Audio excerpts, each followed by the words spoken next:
क्या आप भी सोचते हैं कि ज्यादा पढ़ाई करके, अच्छे नंबर लाकर और सरकारी नौकरी पाकर ही इंसान अमीर बन सकता है?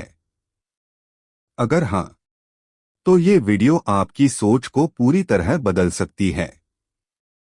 आज हम बात करेंगे एक ऐसी किताब की जिसने करोड़ों लोगों की जिंदगी बदल दी। उसका नाम है रिच डैड पुअर डैड। ये कोई कहानी नहीं, एक सच्चा अनुभव है, एक ऐसे लड़के का जिसे जिंदगी ने दो रास्ते दिए। एक गरीब सोच वाला रास्ता और एक अमीर सोच वाला रास्ता।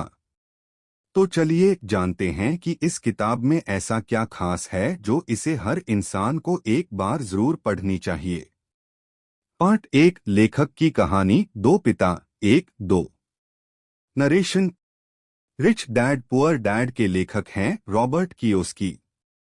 उनकी जिंदगी में दो पिता थे। एक, पहला, उनका असली पिता, हाईली एजुकेटेड, गवर्नमेंट जॉब में काम करने वाले। रॉबर्ट उन्हें पुअर डैड कहते हैं। दो, दूसरा, उनके बचपन के दोस्त के पिता, जो ज्यादा पढ़े लिखे नहीं थे लेकिन करोड़पति बन गए। उन्हें वो रिच डैड कहते हैं। दोनों पिता रॉबर्ट को सलाह देते थे, लेकिन दोनों की सोच एक दूसरे से बिल्कुल अलग थी।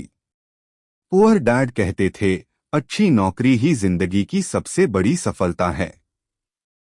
रिच डैड कहते थे, असली आजादी तब मिलती है जब पैसा तुम्हारे लिए काम करे। पार्ट दो, सोच का फर्क, अमीरी और गरीबी यहीं से शुरू होती है। पुअर डैड की सोच थी, ज्यादा पढ़ो, अच्छी नौकरी पाओ, फिर रिटायर हो जाओ। रिच डैड की सोच थी, ज्यादा सीखो, खुद का काम बनाओ और पैसे से पैसा कमाओ।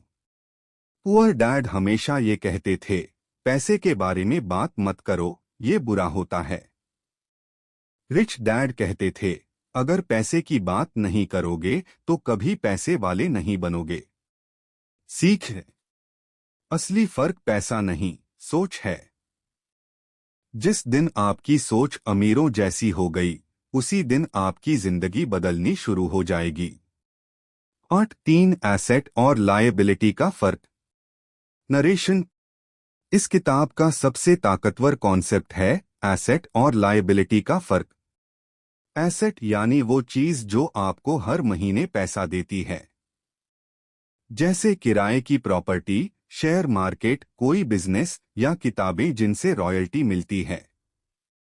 लायबिलिटी यानी वो चीज जो आपके जेब से पैसा निकालती है, जैसे कार की ईएमआई, घर का लोन, महंगा मोबाइल जो सिर्फ खर्च करवाए। उदाहरण, पुअर डैड ईएमआई पर गाड़ी खरीदते हैं, लायबिलिटी। रिच डैड उस ईएमआई से दुकान खरीदते हैं, एसेट।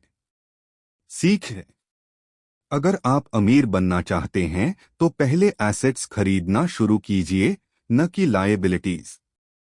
पार्ट चार, फाइनेंशियल एजुकेशन, असली ज्ञान यही है।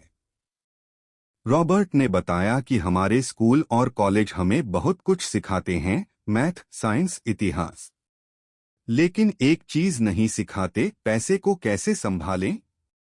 पुअर डैड को लगता था कि ये बातें अमीरों के लिए होती हैं। रिच डैड मानते थे कि जितना जल्दी पैसे की समझ आ जाए उतना बेहतर है। इसलिए उन्होंने रॉबर्ट को सिखाया कि टैक्स कैसे काम करता है, निवेश क्या होता है और कैश फ्लो को कैसे कंट्रोल किया जाता है। कंक्लूजन, जो लोग फाइनेंशियल नॉलेज सीखते हैं वही धीरे धीरे पैसे पर कंट्रोल पाते हैं, वरना हम पूरी जिंदगी पैसा कमाते हैं लेकिन फिर भी कर्ज में रहते हैं। पार्ट पांच, डर और लालच, दो सबसे बड़े दुश्मन। रिच डैड कहते थे कि ज्यादातर लोग इसलिए गरीब रहते हैं क्योंकि वो डरते हैं और लालची हैं। डर उन्हें रिस्क लेने से रोकता है, नौकरी छोड़ने से डर, नया काम शुरू करने से डर। लालच उन्हें दिखावे में उलझा देता है, नया फोन, गाड़ी, महंगे कपड़े, जो असल में उनकी बचत खा जाते हैं। पुअर डैड कहते थे, सुरक्षित रहो, रिस्क मत लो। रिच डैड कहते थे, रिस्क लेना सीखो लेकिन समझदारी से। सीख है, अगर आप डर और लालच से ऊपर उठ पाए तो आप अमीर बनने की ओर पहला कदम बढ़ा चुके हैं। आउटरो, अब फैसला आपका है। 8:30 10। रिच डैड पुअर डैड सिर्फ पैसे की किताब नहीं है, ये सोच की किताब है। आपके पास कितना पैसा है ये उतना मायने नहीं रखता। आप पैसे के बारे में क्या सोचते हैं ये आपके भविष्य को तय करता है। अब फैसला आपके हाथ में है। क्या आप पुअर डैड जैसी सोच रखेंगे या रिच डैड जैसी सोच अपनाएंगे? अगर आप इस वीडियो से कुछ सीख पाए हों तो कमेंट करके जरूर बताइए। अब मैं भी अमीर सोच रखूंगा। वीडियो को लाइक कीजिए, अपने दोस्तों के साथ